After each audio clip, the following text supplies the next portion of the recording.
Open the map on your phone. Look at that pulsing blue dot. You think you are looking at a map. You think this technology is about finding the nearest coffee shop or navigating to your home. You are wrong. That blue dot is the tip of an iceberg that supports the entire modern world. We have built a civilization that is addicted to a signal coming from 20,000 kilometers above our heads. A signal so weak, it's like seeing a 25-watt light bulb from the other side of the planet. If that signal stops, you won't just get lost.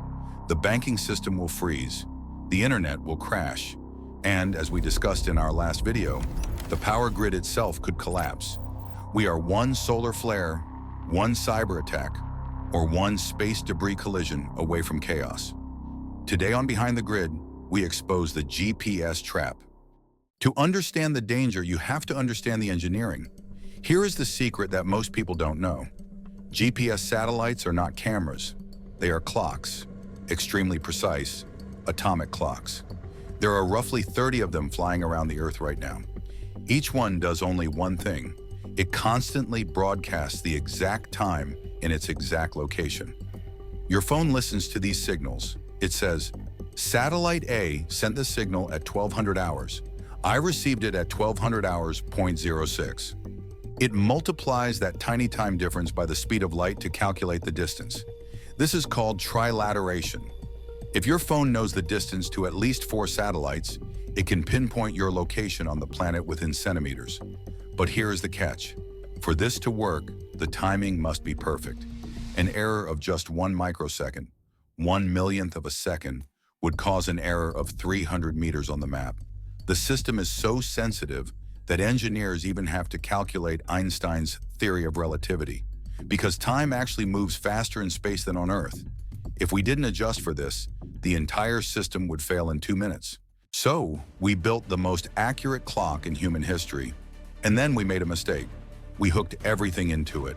Financial markets, high-frequency trading algorithms on Wall Street don't buy and sell stocks in seconds. They do it in microseconds. To prevent fraud and chaos, every trade must be time-stamped perfectly. Who provides that timestamp? GPS. If the satellites go dark, the stock market shuts down instantly. No cash, no credit cards, telecommunications. Cell towers need to be perfectly synchronized to hand off your call as you drive. Without GPS timing, the networks drift apart. Your phone becomes a brick. And the scariest one? The power grid. Remember the 60 Hz frequency? To keep the grid stable across a continent, generators thousands of miles apart must push the electricity at the exact same phase angle. How do they stay in sync? They all listen to the same conductor, the GPS clock. Without it, we are flying blind.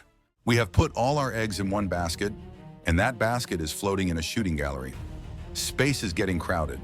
We are launching thousands of satellites every year. One collision could trigger a chain reaction known as the Kessler syndrome. Debris hits a satellite, creating more debris which hits more satellites. A cloud of shrapnel that wipes out the entire GPS constellation in hours. Or it could be natural. A massive solar flare, like the Carrington event of 1859, could fry the electronics of the entire fleet instantly. And unlike a power line on Earth, we can't just send a truck to fix it. If GPS dies, it stays dead for years. We treat GPS like air. We assume it will always be there. But it is a fragile, man-made machine operating in the harshest environment known to physics. Next time you look at that blue dot, remember, you are not just looking at your location. You are looking at the invisible heartbeat of our civilization. And it is a heartbeat we cannot afford to lose. I'm Dennis, and this was Behind the Grid. If you want to help us boost the signal of this channel, please hit the like button. It helps the algorithm find its way. And to map more of the invisible world with us, don't forget to subscribe.